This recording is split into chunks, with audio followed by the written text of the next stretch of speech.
Hello again and welcome to another edition of Newsmaker of the Week. I'm Leon Worden and I'm pleased to welcome this week's Newsmaker, returning guest Los Angeles County Supervisor Kathryn Barger.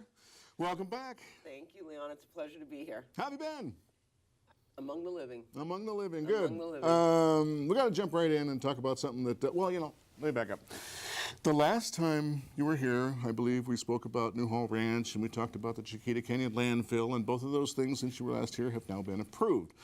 We can come back around and talk about those things if we have time. If not, then people can just go back and look at the other show that we did about 6 months ago. I want to talk about a couple other things. DREAM Act. I would imagine that California and Los Angeles County is kind of, that affects Los Angeles County and California more than it would affect other places. I mean, a lot of places are dealing with different kinds of immigration in the Midwest. You've got Somali refugees, but that's a totally different thing. We're talking about kids who were brought here and grew up here. What is the role of the county in this? What can the county do? What should the county be doing?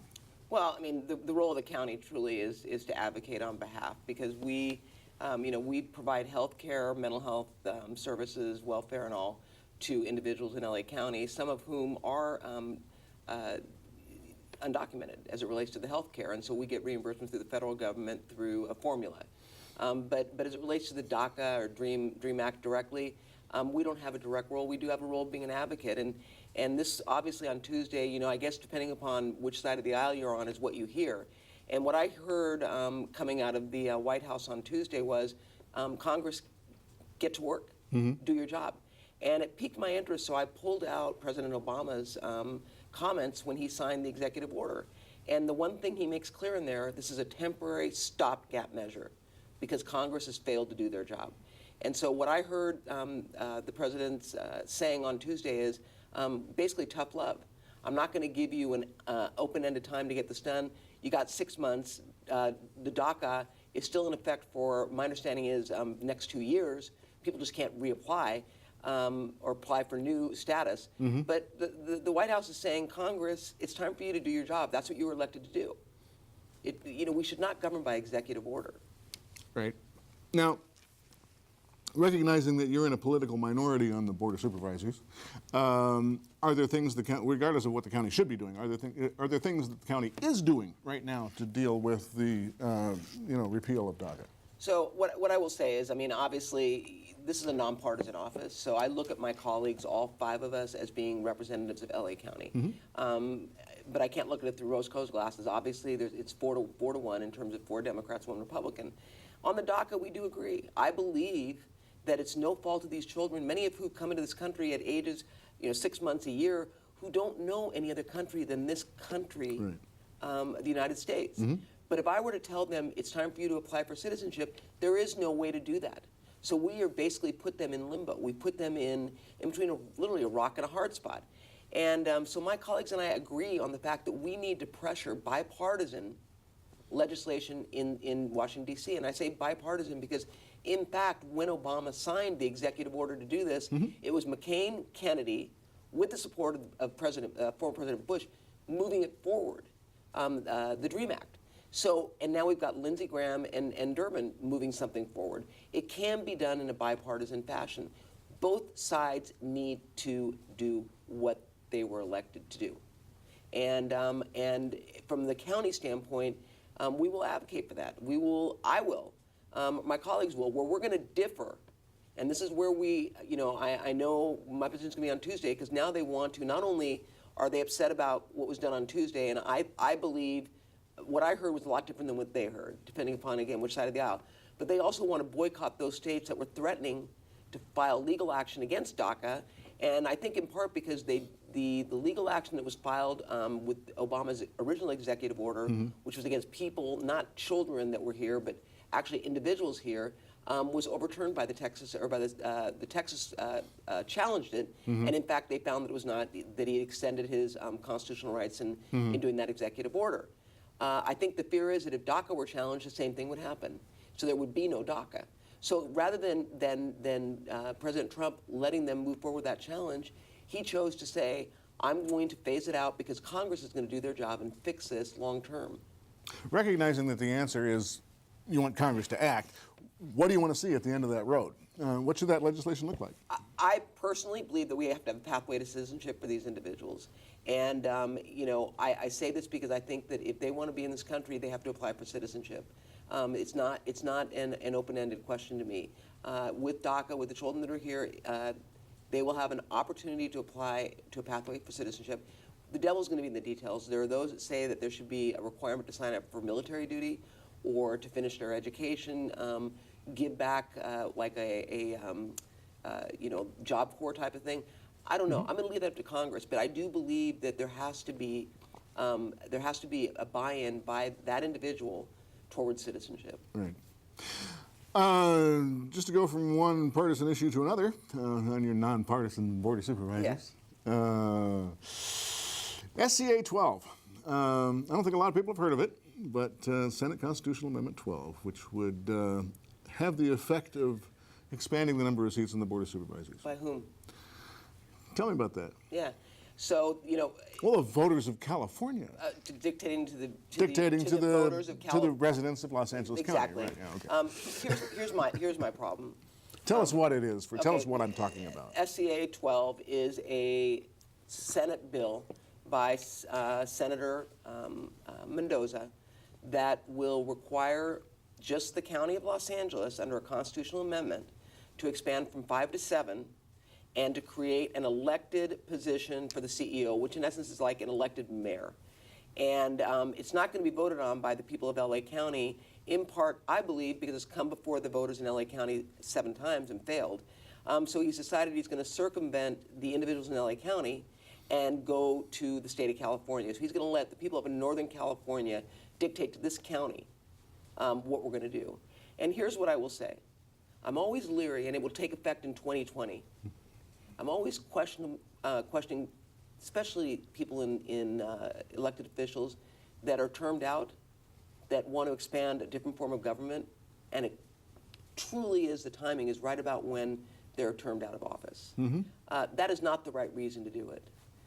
And again, I haven't seen that happen once or twice. Well, I think it's wrong, and I say that. I've got 12 years on this board, God willing. And when I'm done, I'm done. Well, I think the legislation says, though, that I think the new terms only apply to anybody who, if the board is let's say it's expanded from 5 to 7, it would the new term limits as written would only apply to those 2 people who are added on. I think you would still be under your. I'm talking about Senator terms. Mendoza is going to be turned out as a senator. Oh, you mean them doing these things when they're on their way out the door? Yeah, and so my issue is that, first of all, I've got 2 issues.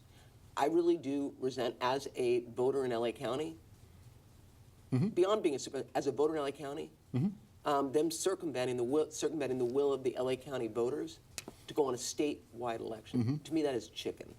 Okay, number one. Number 2, it is not organic. This is not coming from the ground up. This is coming from the state, which, by the way, businesses are fleeing the state. I would hope that they would focus on looking at what we can do in the state to keep businesses here, to revive the economy, to make sure that jobs are created. And I'm not talking about more elected officials.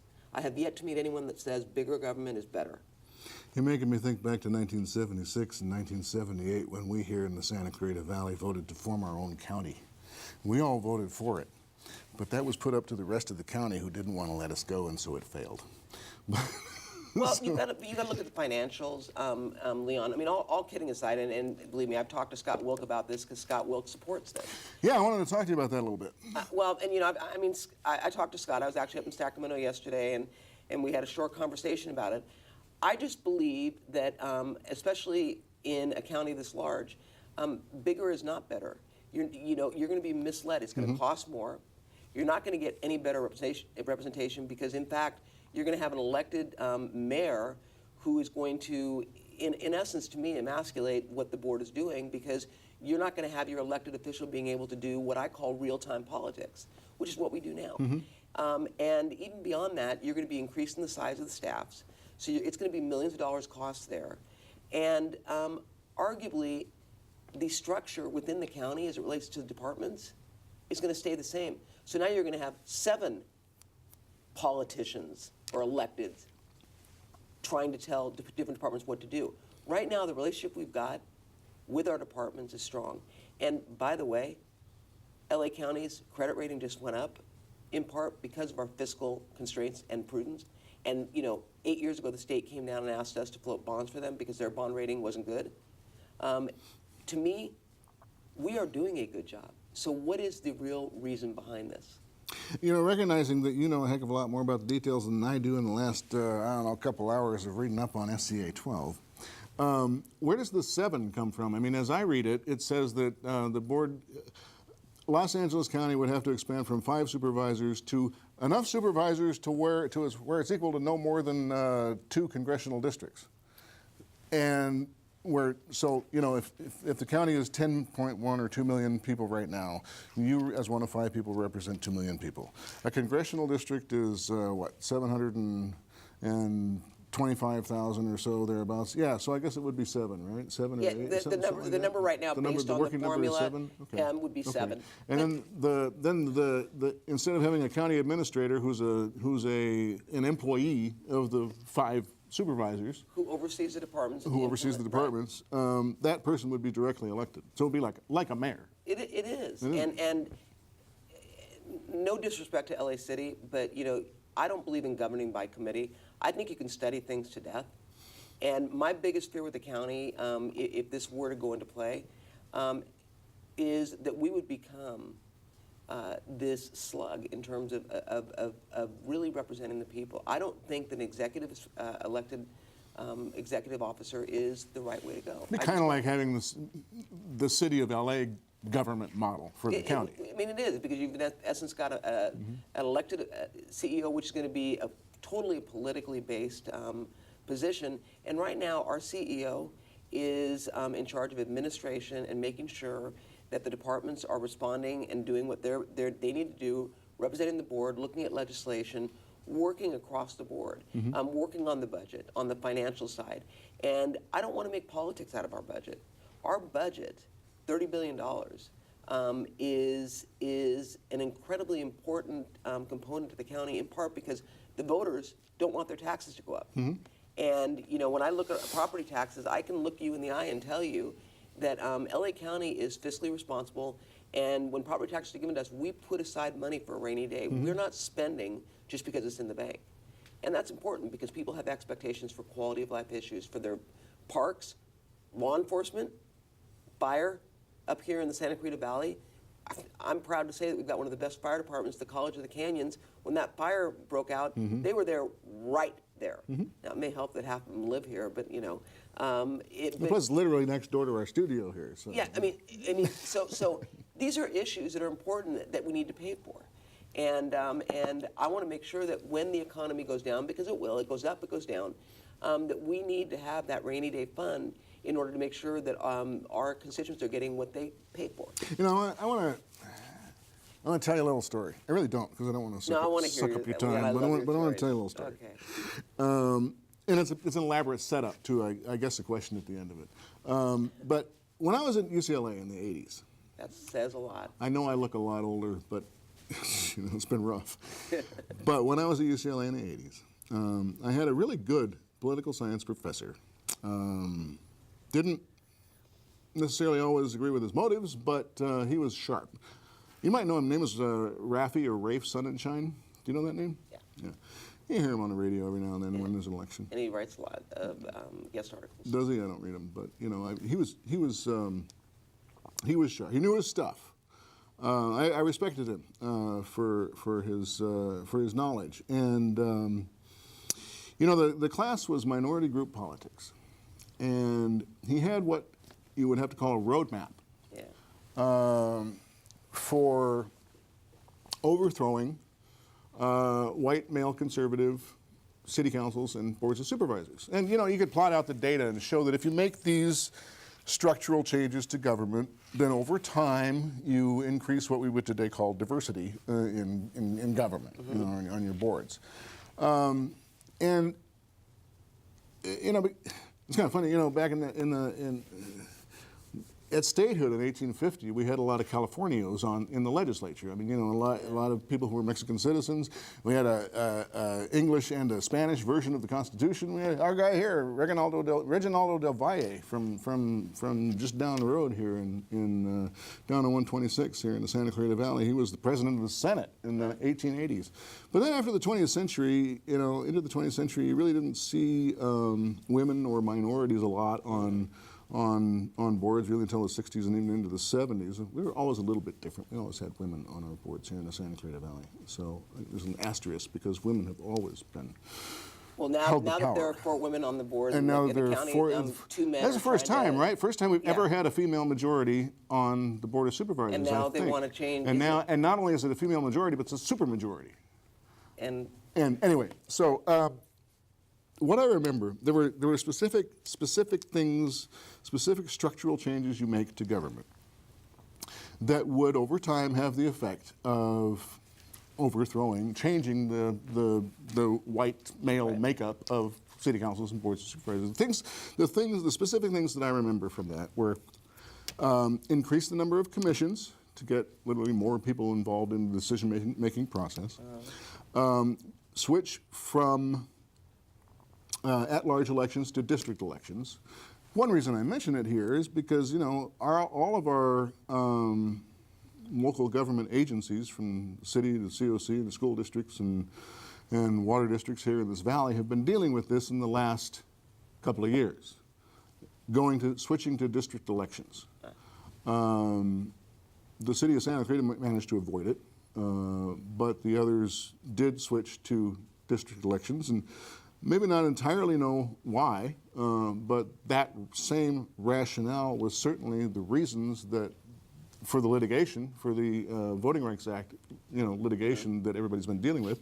It is to increase diversity on the boards.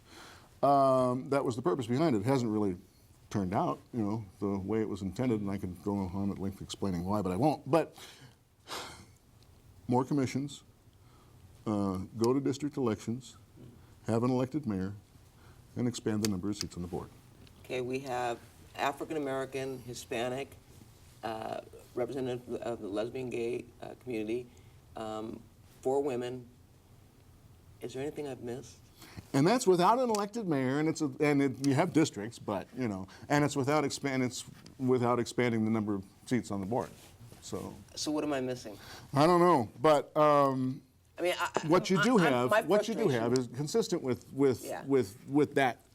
With that as the MO, consistent with that, you do see all the names of the leading Democratic senators in this state on SCA 12 as supporters of it. The Democrats, the senators, Right. supporting SCA Right. 12. You also see Scott Wilk.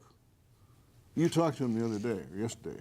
Why is Scott Wilk there? I mean, typically when I see a local legislator on legislation, it's because somebody from town went and asked for it. But you didn't go to Scott Wilk and ask him to support SCA 12, But obviously. it's not driven locally. It's driven by a state. So I'm state trying senator. to, So I don't. I'm trying to make this compute. I don't get it.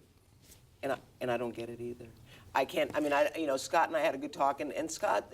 I mean, I understand his what he said is that he believes that that the district is too large, and okay, but why are you having it be statewide? Why are you doing a constitutional amendment? Mm-hmm. This also cannot be vetoed by the governor, so because it's a constitutional amendment. So I mean, there's almost this fear factor. Because I think they do know that if it's local, it's not going to happen. But you'd have to ask Scott about that. But this was not organic. And I'm sure the phone will be ringing about 10 minutes after the show airs. And Scott, but Scott's we'll have to credit, have Scott on the show now. Scott's reasoning is, I mean, from the standpoint of representation, I get it. But I can tell you that here in the Santa Clarita Valley, I'm up here a lot. But even beyond that. I've got someone, Rosalind Wayman, who represents me up here, who lives in the community. Mm-hmm. In the Antelope Valley, my field rep lives in the community. I'm up there. I'm going to be up there on Saturday. I'm out in the district a lot. Mm-hmm. For us, constituent service is really the core of what we do.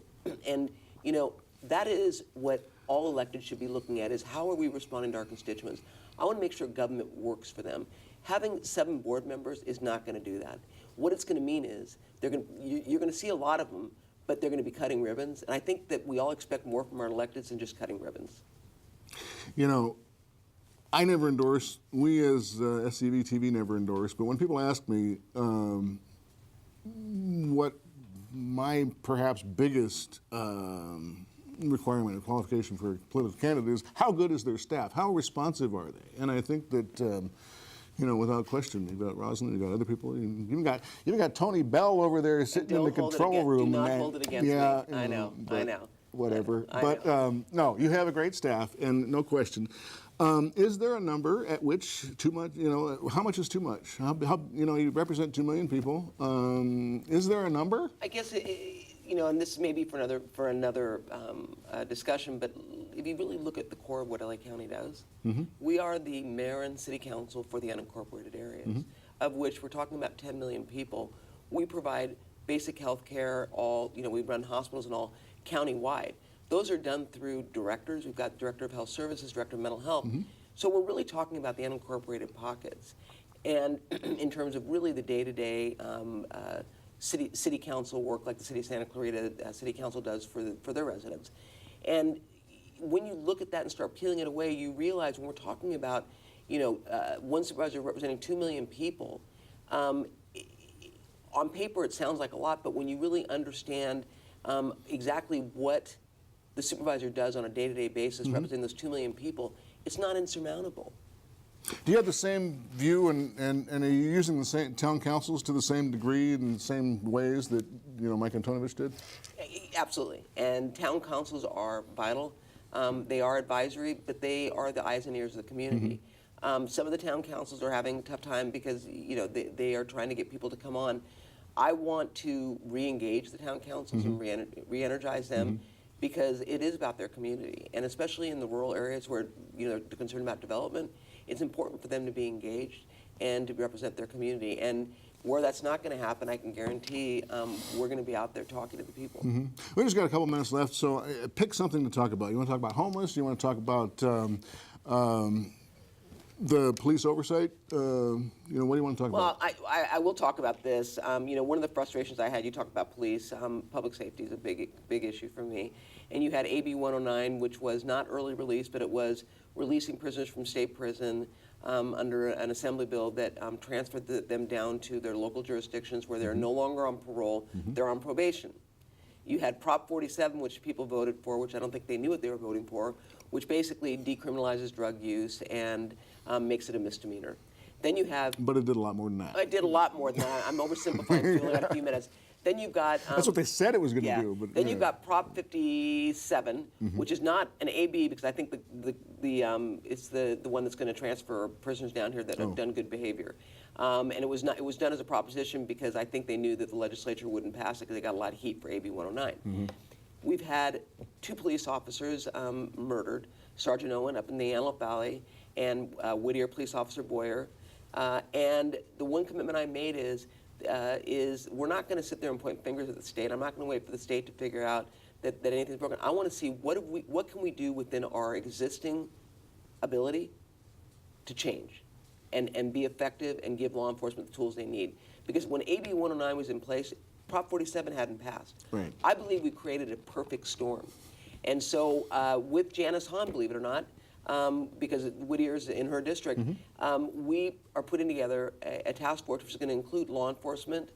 It's going to include people that are focused on reintegrating into the community. We're going to have representatives from labor. We're bringing them all to the table to say we don't want to hear about why it can't work. You tell us what tools you need within the existing laws to make it work, and if we need to change the laws, then we will make it constructive going up to Sacramento. And I'm really excited about that because I think people are tired of our whining and pointing and saying it's your fault. I have a job to do, and I'm going to work with my public elected officials throughout my district, as well as law enforcement, to try to carve out something that's going to actually be about public safety. You know, as I said, Chiquita was approved with a lot of modifications that you placed on it. You know, it didn't look like the original proposal. Chiquita Canyon Ranch, and don't have time to go into that.